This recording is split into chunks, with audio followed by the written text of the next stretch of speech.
of MSc Sports Science semester number 2 lecture number 20 में मैं आपसे बात कर रहा था सैम्पलिंग और उसके टाइप्स के मुतालिक और सैम्पलिंग के प्रोसीजर्स के मुतालिक। तो आज इसके दूसरे हिस्से के साथ मैं आपके साथ हूँ। अस्सलाम वालेकुम।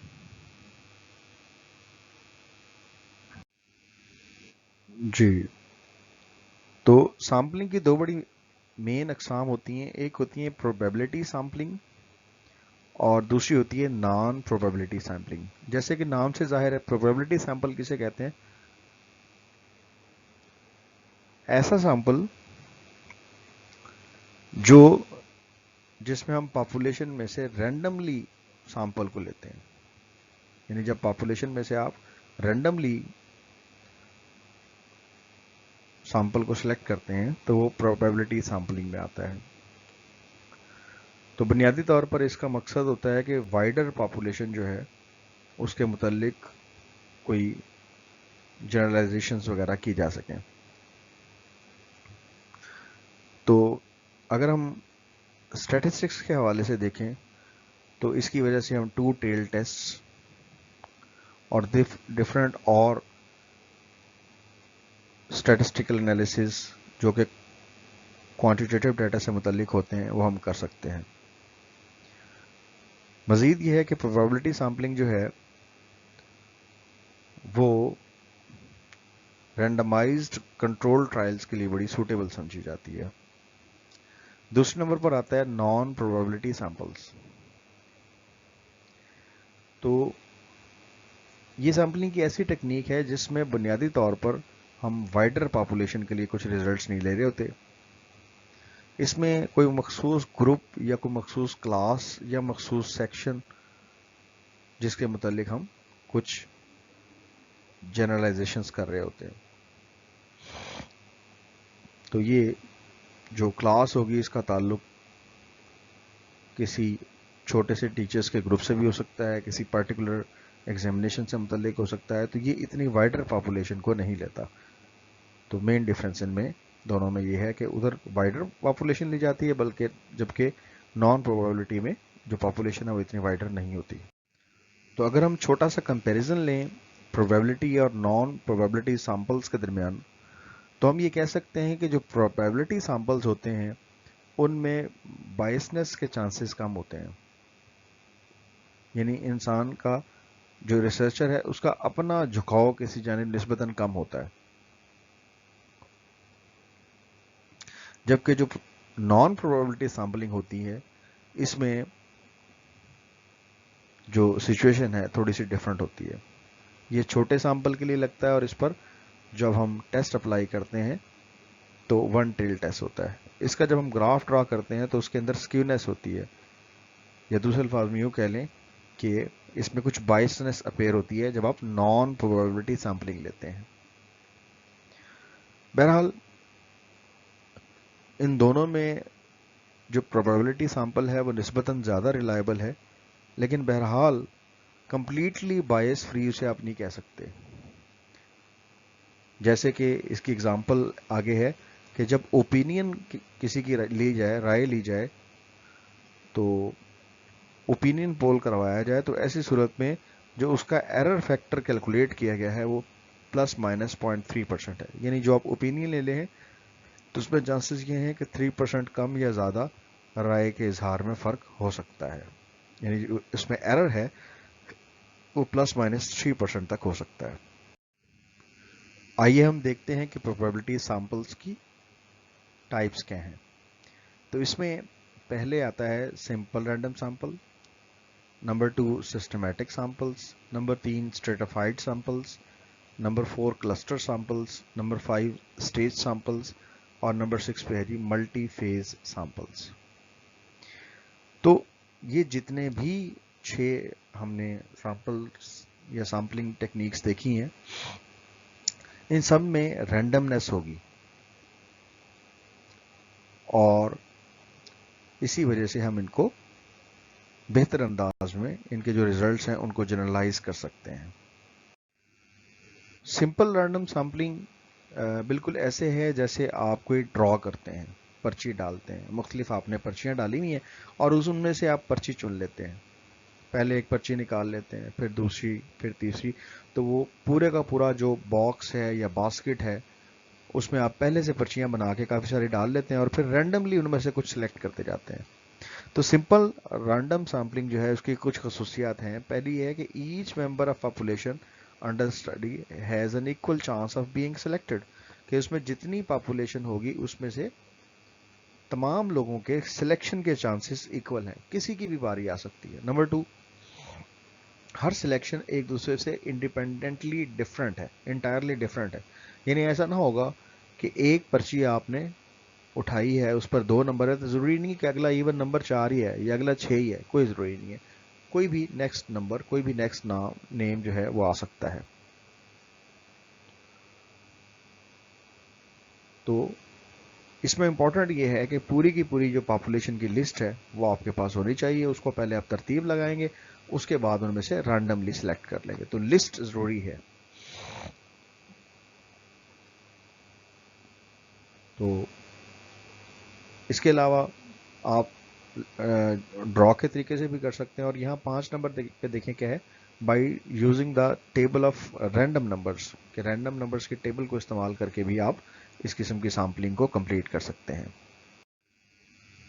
سمپل رینڈم سیمپلنگ کا میرٹ یہ ہے، اس کی خوبی یہ ہے کہ اس کی وجہ سے جو آپ کو سیمپل حاصل ہوتا ہے وہ بڑی حد تک آپ کے ہول سیمپل کو ریپرزینٹ کرتا ہے. مثال کے طور پر اس میں جب آپ رینڈملی چیزوں کو سلیکٹ کریں گے تو پاپولیشن میں سے اولڈ، ینگ، لمبے قد کے لوگ، چھوٹے قد کے لوگ، ٹھیک ہے، فٹ، انفٹ، ہر طرح کے، ریچ، پور، ہر طرح کے لوگ سلیکٹ ہوں گے. سب کو ایکول چانسز ملیں گے سیمپل میں سلیکٹ ہونے کے.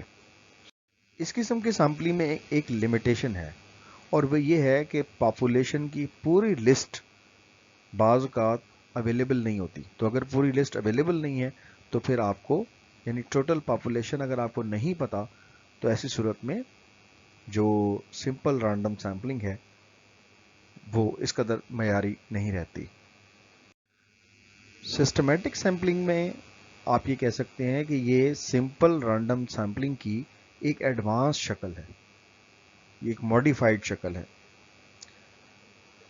مثال کے طور پر جو پریویسلی ہم نے یہ کیا تھا کہ جو بھی ہمیں سیمپل دیا ہوا تھا رینڈملی آپ نے اس میں سے ممبرس کو چن لیا. لیکن اب ہم دیکھتے ہیں ایک اور اگزامپل کہ فرض کر لیں اگر آپ کے پاس 2000 لوگوں کی ایک پاپولیشن ہے اور اس میں سے آپ نے 100 لوگوں کو چننا ہے تو ویری سمپل، آپ 2000 کو 100 پہ تقسیم کر دیں گے، آنسر 20 آتا ہے. تو اس کا مطلب آپ اس سیمپل میں سے ہر 20ویں آدمی کو چن لیں، یعنی پہلا پوائنٹ چوز کر لیں. فرض کر لیں آپ کہتے ہیں جی پہلا جو شخص ہے وہ 20واں ہے، تو دوسرا کیا ہو جائے گا 40واں، تیسرا کون سا ہوگا 60واں. تو اس سیمپل میں 60 کے بعد پھر 80واں، پھر 100واں. تو اس طرح سے آپ اس سیمپل میں سے 100 لوگوں کو، اس پاپولیشن 2000 کی پاپولیشن میں سے 100 لوگوں کا سیمپل سسٹمیٹک انداز میں سلیکٹ کر لیں گے. اسٹریٹیفائڈ سیمپلنگ میں ہوتا ہے کہ ہم پوری کی پوری پاپولیشن کو 2 یا 2 سے زیادہ ہوموجینس گروپس میں تقسیم کر لیتے ہیں. ان میں سے ہر گروپ ایک اسٹریٹا کہلائے گا. فار ایگزامپل آپ کی پوری پاپولیشن میل اور فیمیل پر مشتمل ہے تو آپ جینڈر کی بنیاد پر میل اور فیمیلز کے 2 گروپ بنا دیں. پھر آپ کیا کرتے ہیں، یہ جو گروپس ہیں یہ کہلائیں گے اسٹریٹاز. پھر آپ ان اسٹریٹاز میں سے پہلے گروپ میں سے رینڈملی آپ کچھ لوگوں کو چن لیں اور پھر دوسرے گروپ میں ویسے بھی، تو آپ اس میں میل اور فیمیل کے کو خاص ریشو رکھ کے بھی ان کو سلیکٹ کر سکتے ہیں. تو ایسی صورت میں جو سیمپلنگ ہوگی اسے کہیں گے کہ یہ اسٹریٹیفائڈ سیمپلنگ ہے، کہ آپ نے پہلے اسٹریٹاز بنائے پھر اس میں سے آپ نے پاپولیشن میں سے جو سیمپل ہے اس کو چنا. اس کا مطلب یہ ہوا کہ اگر ہم اسٹریٹیفائڈ سیمپلنگ کو دیکھیں تو یہ پروسیجر 2 سٹیجز پر مشتمل ہوتا ہے. پہلی سٹیج میں آپ کیا کرتے ہیں کہ جو آپ کے پاس پاپولیشن ہے اس پاپولیشن کے آپ ایٹ لیسٹ 2 بڑے اسٹریٹاز بنا لیتے ہیں، 2 بڑے گروپس بنا لیتے ہیں. فار ایگزامپل एक ग्रुप आपने पूरा का पूरा मेल्स का बना लिया और दूसरे ग्रुप में सारी की सारी फीमेल्स को रख दिया। सेकंड स्टेज पे आप क्या करते हैं, रैंडमली इनमें से सैंपल को सिलेक्ट कर लेते हैं।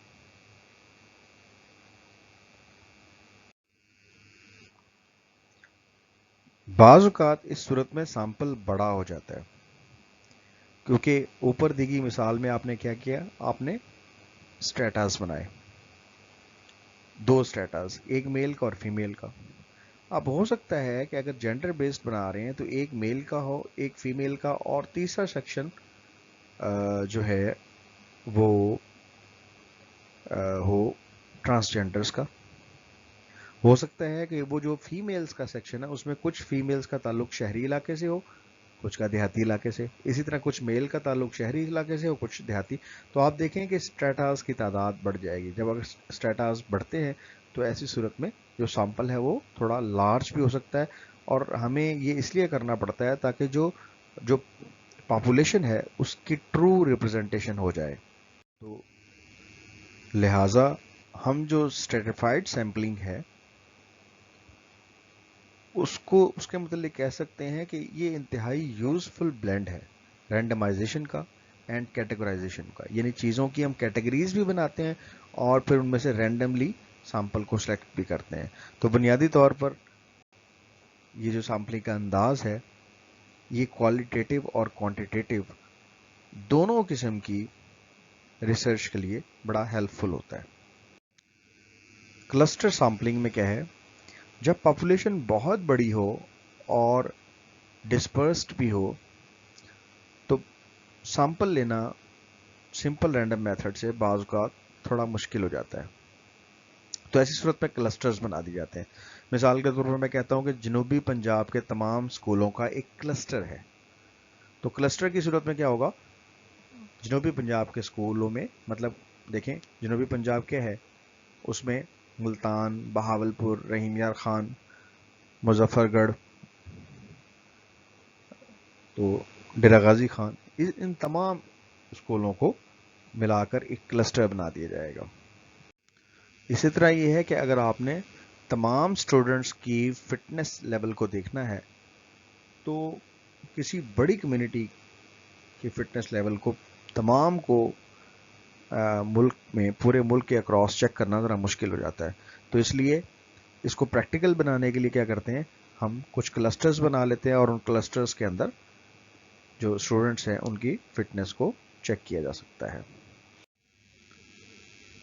तो अगर हमें तमाम स्टूडेंट्स की फिटनेस को चेक करना है तो क्लस्टर सैम्पलिंग में क्या होता है, कुछ खास स्कूलों को सिलेक्ट कर लिया जाता है और फिर उन स्कूलों के तमाम जो स्टूडेंट्स होंगे उनकी फिटनेस को चेक किया जाएगा। तो उनके तमाम स्टूडेंट्स सैंपल का हिस्सा होंगे उस पूरे के पूरे क्लस्टर का। लिमिटेशंस क्या हैं, पहली लिमिटेशन है इसकी बायसनेस। हो सकता है जो क्लस्टर्स हैं वो अपनी पसंद नापसंद के मुताबिक सिलेक्ट किए जाएं, यानी क्लस्टर्स को चुनते वक्त अगर आपकी पसंद और नापसंद शामिल हो गई तो ऐसी सूरत में जो क्लस्टर के रिजल्ट्स हैं वो हो सकता है कि पूरी पॉपुलेशन को रिप्रेजेंट ना कर रहे हो। मिसाल के तौर पर ये अगली एग्जांपल देखें, let us imagine that we take the cluster sample of city in area of heavy industry और ग्रेट पॉवर्टी। कि अगर हम लोगों को अंदाज़ा लगाना चाहते हैं कि शहर में जो गुर्बत है उसका मयार क्या है, लोग किस लेवल पे हैं, पॉवर्टी की किस की लाइन से कितना ऊपर ये कितना नीचे है, किस पोजीशन में है, या हैवी इंडस्ट्री का अंदाज़ा लगाना हो, तो अगर आपने हैवी इंडस्ट्री का अंदाज़ा लगाना है तो ये city to city case vary करता है। कहीं जो है वो पॉवर्टी का मयार डिफरेंट है, बड़े शहरों में डिफरेंट है, छोटे शहरों में डिफरेंट है। इसी तरह जो हैवी इंडस्ट्री है उसका मयार भी मुख्तलिफ शहरों में मुख्तलिफ होगा। तो लिहाजा इसकी लिमिटेशन यही है कि क्लस्टर सैंपलिंग करते वक्त बायसनेस ना हो। मजीद क्लस्टर सैंपलिंग को बेहतर करने के लिए है कि आप क्लस्टर्स की तादाद ज़रा ज़्यादा कर दें।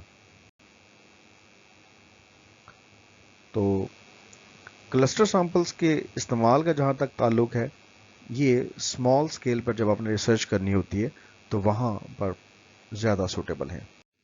لہٰذا یہ بڑا اہم ہے کہ جب بھی کلسٹر سامپلنگ کی جائے تو جو پیرامیٹرز اس میں لیے گئے ہیں ان پیرامیٹرز کو شارپلی لیا جائے، اور ریسرچر کو چاہیے کہ وہ ان سے جو حاصل ہونے والے ریزلٹس ہیں ان کی جنرلائزبلٹی کے اوپر اپنے کامنٹس دے کہ یہ کس حد تک ان کی جو فائنڈنگز ہیں وہ دوسرے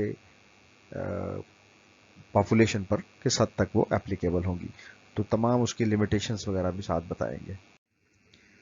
اسٹیج سیمپلنگ دراصل کلسٹر سیمپلنگ کی ہی ایک طرح سے ایک ایکسٹینشن ہے. اس میں بنیادی طور پر ہم ایک سیمپل سلیکٹ کرتے ہیں، اس سلیکٹڈ سیمپل میں سے پھر سیمپل لیتے ہیں. تو اسے ہم کہتے ہیں ٹیکنگ سیمپلز فرام سیمپلز، یعنی جو آپ نے سیمپل سلیکٹ کیا اس میں سے پھر جو ہے وہ سیمپل کو نیکسٹ سلیکٹ کیا. فار ایگزامپل اگر آپ اسٹیج سیمپلنگ کر رہے ہیں پنجاب کے تمام اسکولز کے متعلق، تو آپ کیا کریں گے؟ پہلے آپ رینڈملی کچھ تمام اضلاع کے اسکولز کو سلیکٹ کر لیں گے، پھر ان تمام اسکولوں میں سے رینڈملی آپ اسٹوڈنٹس کو سلیکٹ کر لیں گے. تو ایک چیز بڑی اہم ہے کہ دونوں سٹیجز پہ آپ نے کیا کرنا ہے؟ رینڈمنس کا بڑا خیال رکھنا ہے. اس میں ایک کاشن ہے، ایک احتیاط دی گئی ہے کہ جتنے بھی آپ نے اسکول سلیکٹ کرنے ہیں ان اسکولوں میں جو اسٹوڈنٹس ہیں ان کی تعداد تقریباً برابر ہونی چاہیے. فار ایگزامپل اگر آپ نے ایک کیٹیگری لی ہے کہ جس میں اسٹوڈنٹس کی تعداد 500 ہے، تو آپ پھر جتنے بھی اسکولز لے رہے ہیں ان تمام میں اسکولز جو اسٹوڈنٹس ہیں ان کی تعداد برابر ہونی چاہیے، تاکہ جب انیشلی آپ اسکول سلیکٹ کریں تو وہ بھی رینڈملی سلیکٹ کریں، اور پھر اسکولوں میں سے جب آپ سیمپل لیں تو سیمپل کی تعداد بھی برابر ہو اور اس کو بھی آپ رینڈملی لیں. فار ایگزامپل اگر ہر اسکول میں سے آپ نے 50 اسٹوڈنٹس لیے تو وہ اگر آپ رینڈملی لے رہے ہیں تو اوور آل ٹوٹل اسکول کی تعداد بھی برابر ہونی چاہیے. کہ فرض کر لیں اگر اسکول کی ایک کی تعداد 500 ہے تو کوشش کریں آپ ایسے تمام اسکولز لیں گے کہ جن کی تمام کی جو اسٹرینتھ ہے وہ 500 کی رینج میں ہو.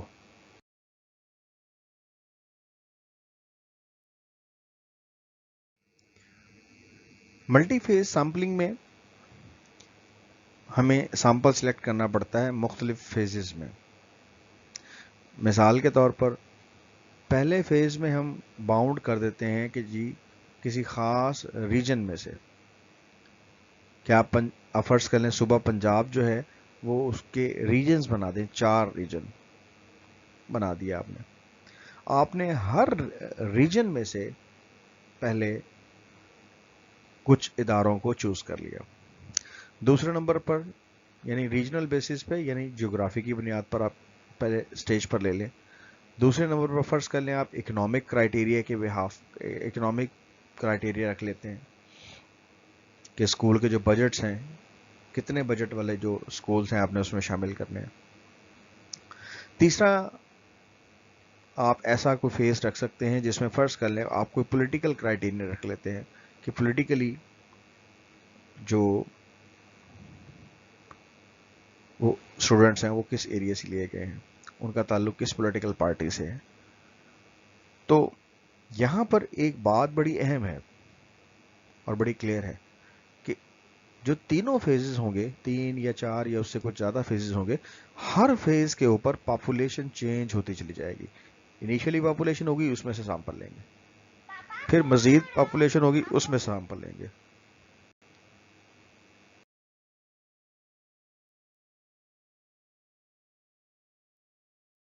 اسٹوڈنٹس اس کے بعد آپ سیمپلنگ کے تیسرے حصے کو سنیں گے، تو انشاءاللہ نیکسٹ لیکچر نمبر 21 میں آپ لوگ شامل ہو جائیے گا.